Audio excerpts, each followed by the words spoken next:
পুরী, যেই নাম শুনলেই মন ভরে যায় এক আলাদাই আবেগে।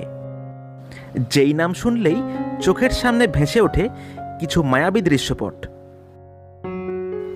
এছাড়াও প্রাচীন এই জায়গাটিকে ঘিরে আছে এক বিরাট মাহাত্ম্য, যেই মাহাত্ম্যটা নেই এখানে ছুটে আসেন আপামর বাঙালি।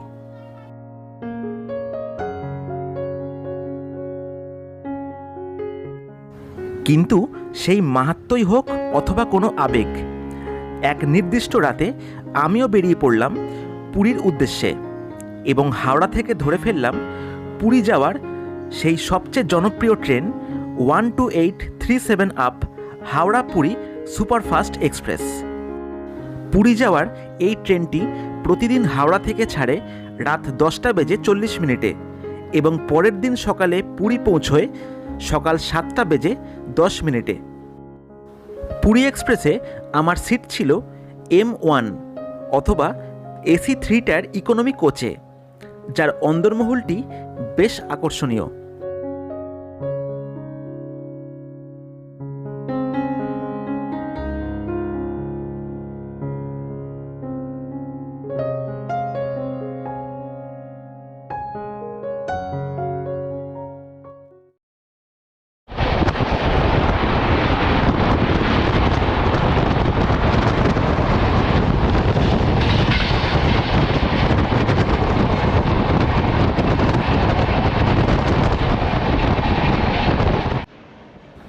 পরের দিন সকালে ঝিরিঝিরি বৃষ্টির মধ্যে পৌঁছে গেলাম ভুবনেশ্বরের এক গুরুত্বপূর্ণ জাংশন খুর্দা রোড।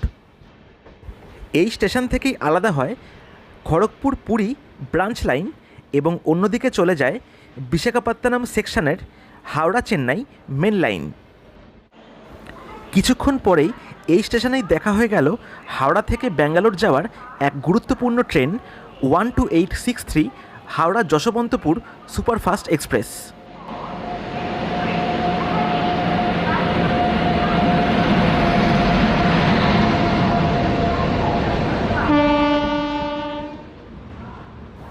এরপরে আমরা একসাথেই ছাড়লাম খুর্দা রোড, যেখান থেকে আলাদা হলাম আমাদের নিজেদের গন্তব্যে।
তো বন্ধুরা, ফাইনালি আমরা এখন চলে এসেছি পুরী। আর আমি পার্সোনালি অনেক বছর পর এখানে এসেছি। তো এখন স্টেশনের থেকে বেরিয়ে আমরা এখন টোটো বা অটো ধরে চলে যাব আমাদের হোটেল। দেখা যাক, চলুন আপনাদের দেখাই। পুরী স্টেশনের বাইরে পাবেন প্রচুর অটো কিংবা টোটো। তেমনই একটা অটোতে উঠে শুরু করলাম আমাদের সফর এবং কিছুক্ষণের মধ্যেই পৌঁছে গেলাম গোল্ডেন বিচের কাছেই আমাদের বুক করা হোটেল রেবা বিচ রিসর্ট। সঠিক ল্যান্ডমার্ক হিসেবে বলতে গেলে পুরী হোটেলের পাশের গলি দিয়ে একটু এগিয়ে গেলেই পাবেন হোটেল রুমানি, যার উল্টো দিকেই পাবেন এই রেবা বিচ রিসর্ট।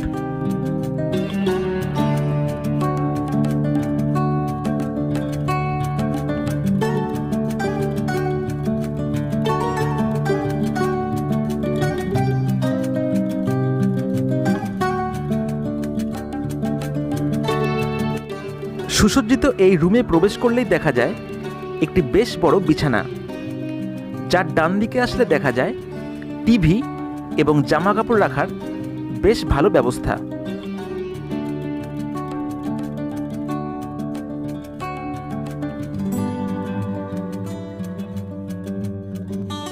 এছাড়াও এই রুমে পাবেন একটা বেশ বড় আয়না, যার বাঁ পাশে আছে সুন্দর বসার জায়গা এবং ইন্টারকমের বিপুল ব্যবস্থা।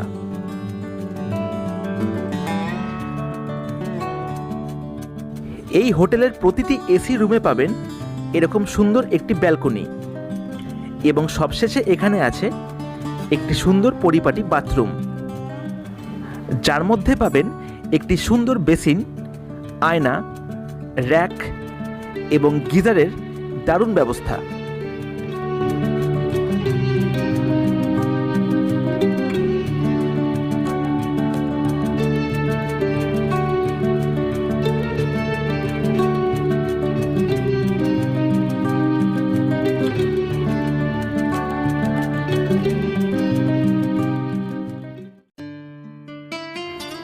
এই দিন সকালে সমুদ্রের ধারে কিছুটা কাটিয়ে চলে আসলাম এখানকার আসল জায়গা জগন্নাথ ধামে।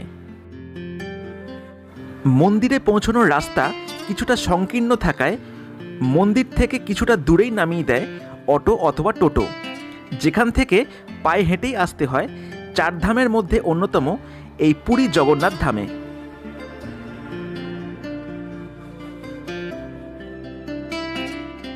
পুরাণে কথিত একবার ভগবান বিষ্ণু মর্তলোকে এসে চার ধাম দর্শন করেন। সেই চারটি ধাম হল বদ্রীনাথ, দ্বারকা, রামেশ্বরম এবং পুরী। প্রথমে হিমালয়ের শিখরে অবস্থিত বদ্রীনাথ ধামে তিনি স্নান করেন। এরপরে দ্বারকা ধামে তিনি করেন বস্ত্র পরিধান। দ্বারকা থেকে পুরী এসে তিনি ভোজন করেন এবং সবশেষে রামেশ্বরমে হয় তার বিশ্রাম। সেই চার ধামের মধ্যে অন্যতম এই পুরী ধামের মহিমাই আলাদা, যার টানে এখানে ছুটে আসেন হাজার হাজার মানুষ। তো বন্ধুরা, আমরা এখন চলে এসেছি মন্দিরের সামনে, জগন্নাথ মন্দিরের সামনে। আর সদ্য গেছে উল্টো রথ, আর তারপরে 3 দিন রথ কিন্তু বাইরেই থাকে, তাই আমরা বাইরে থেকেই দর্শন করতে পারছি মোটামুটি। তো আপনাদের দেখাই, চলুন সঙ্গে থাকুন আর দেখতে থাকুন।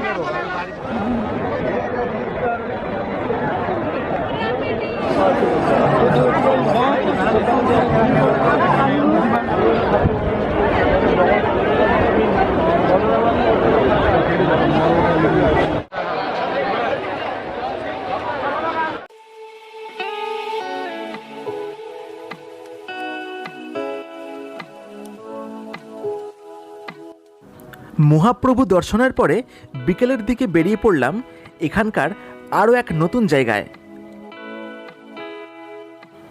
পুরীর বিচকে বিভিন্ন জায়গায় দেওয়া হয়েছে বিভিন্ন নামকরণ।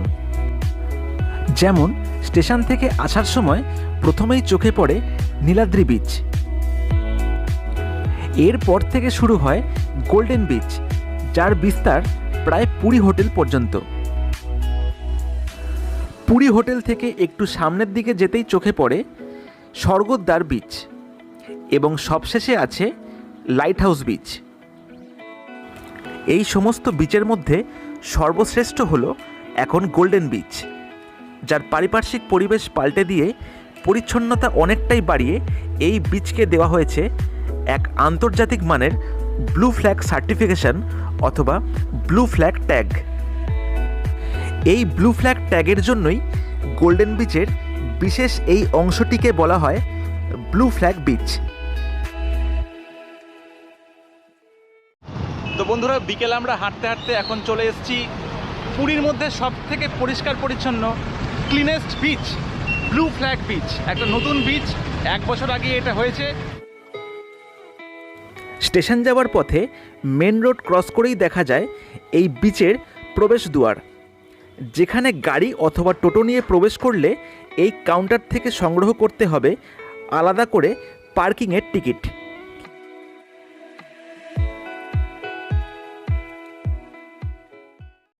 তো বন্ধুরা, আমরা যে পুরীর মধ্যে সব থেকে ক্লিন বিচে যাচ্ছি তাতে কোনো সন্দেহ কিন্তু নেই। দেখুন আমার এই রাস্তা যে আছে, আমি যেই রাস্তার মধ্যে দিয়ে হাঁটতে হাঁটতে যাচ্ছি, তো সেই রাস্তাটা কিন্তু একদমই পরিষ্কার, ঠিক আছে?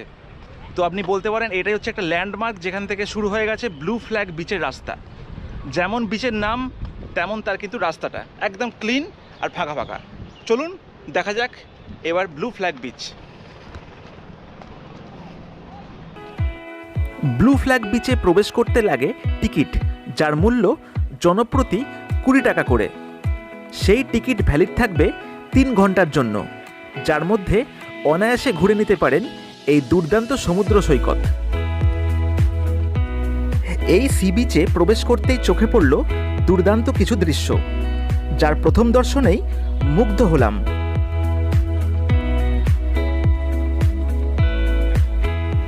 এছাড়াও এই সমুদ্র সৈকতে আছে প্রচুর সুবিধা, যেমন toilet, lifeguard watch tower, changing room, children's play area, drinking water ইত্যাদি আরও অনেক কিছুই। এছাড়া এই সমুদ্র সৈকতে পাবেন বসার কিছু দুর্দান্ত ব্যবস্থা, যেটা আপনার মন জয় করবেই।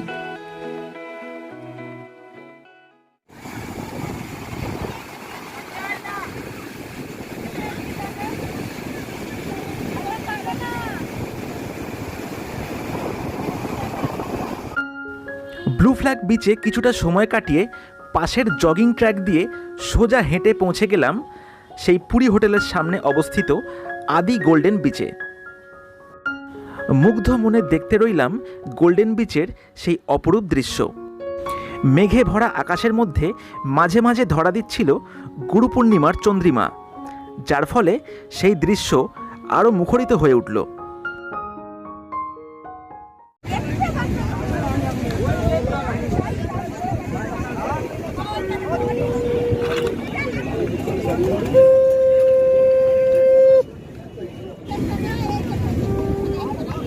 কত করে দাদা? 10 টাকা করে পিস নাকি? হ্যাঁ,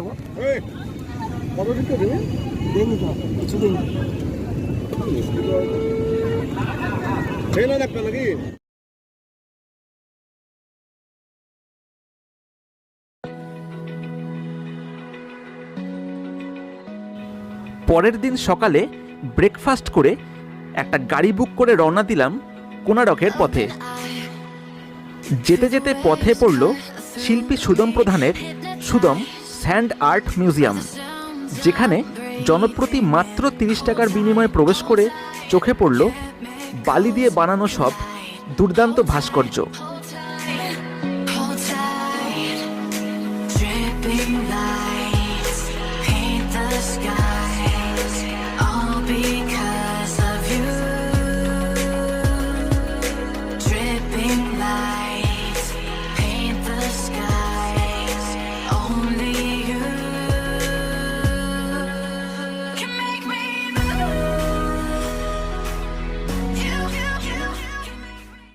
তো বন্ধুরা, সুন্দর রাস্তা আর সবুজের সমারোহের মধ্যে দিয়ে ফাইনালি আমরা চলে এসেছি কোনারক, একটা ঐতিহাসিক সূর্য মন্দির। তো চলুন আপনাদের দেখাই কোনারকের মন্দির।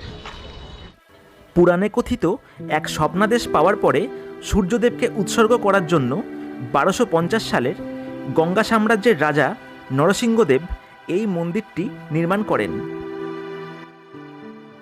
কোণার্ক কথাটি এসছে দুটি সংস্কৃত শব্দ কোণ এবং অর্ক থেকে, যেখানে কোণ মানে হলো কোনাকুনি এবং অর্ক মানে সূর্য।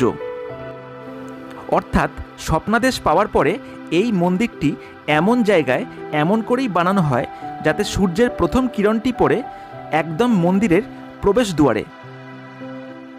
এছাড়াও এই মন্দিরের এক বিশেষ কালচে রঙের জন্য এই মন্দিরকে ব্ল্যাক প্যাগোডা বলেও জানা হয়। উড়িষ্যার মধ্যে এই কোনারকই হল প্রথম স্থাপত্য, যেটা 1984 সালে ইউনেস্কো ওয়ার্ল্ড হেরিটেজ সাইট হিসেবে স্বীকৃতি পায়। এছাড়াও আবুল ফজলের আইন-ই আকবরীতেও এই মন্দিরের উল্লেখ পাওয়া যায়। কথিত আছে 12 বছরের সমস্ত রাজস্বই এই মন্দির বানাতে শেষ হয়ে যায়। কলিঙ্গ শৈলী হিসেবে নির্মিত এই মন্দিরের আকার অনেকটাই রথের মতন, যেখানে আছে 12 জোড়া চাকা, যেটা এই মন্দিরের মূল আকর্ষণ। শোনা যায় এই 12 জোড়া চাকা হলো বছরের 12 মাসের প্রতীক, এবং এই রথের সামনে দেখা যায় 7টি ঘোড়া, যেটা সপ্তাহের 7 দিন হিসেবে জানা হয়। মূল মন্দিরের প্রবেশদ্বারে দেখা যায় দুটি অদ্ভুত মূর্তি, সবার ওপরে সিংহ, তার তলায় হাতি এবং তারও নিচে শুয়ে আছে মানুষ।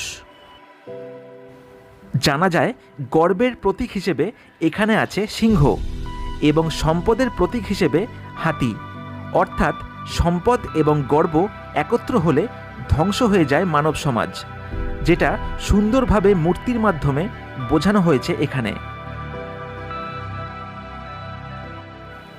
বলা হয় এই মন্দিরের 2 কিলোমিটার উত্তরে বয়ে যেত চন্দ্রভাগা নদী, যেটা কালের গ্রাসে এখন।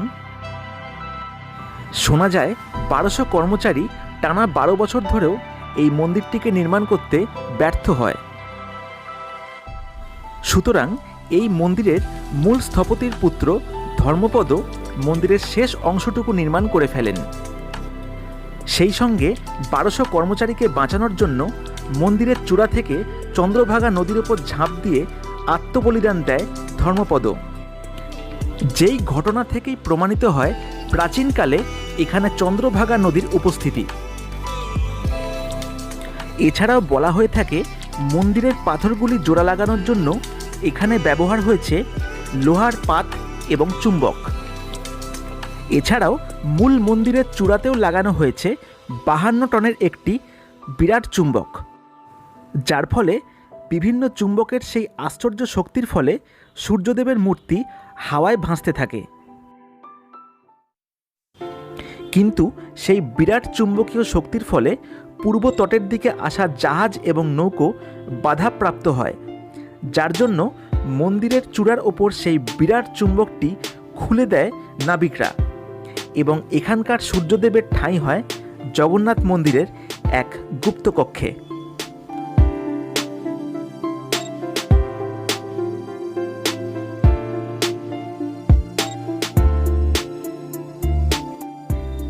এইভাবেই ASI এর দ্বারা পরিচালিত মাত্র 50 টাকার বিনিময়ে ঘুরে দেখলাম পুরীর এক মাস্টারপিস এই প্রাচীন কোণারক, যার স্মৃতি আজীবন অটুট থাকবে।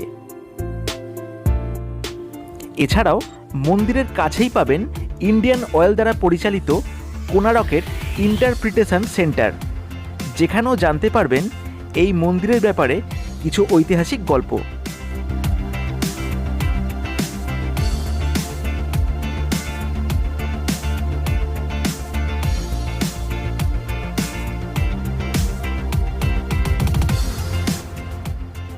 প্রতি বছর ডিসেম্বর মাসের 5 দিন এখানে হয় কোণারক ডান্স ফেস্টিভ্যাল। সুতরাং ইতিহাস এবং নৃত্যপ্রেমী হলে এই অনুষ্ঠান উপভোগ করতেই পারেন। এছাড়াও দেখতে পারেন লাইট অ্যান্ড সাউন্ড শো, যার উপলব্ধি বেশ লাগবে।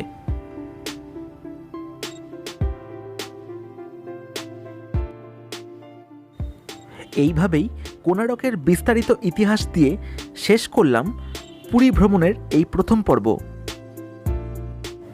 এর পরে থাকবে এই ভ্রমণের আমার কিছু রোমাঞ্চকর অভিজ্ঞতা, এবং সাথে থাকবে কিছু বোনাস টিপস, যেই ভিডিও নিয়ে খুব শিগগিরই ফিরব পুরী ভ্রমণের দ্বিতীয় পর্বে।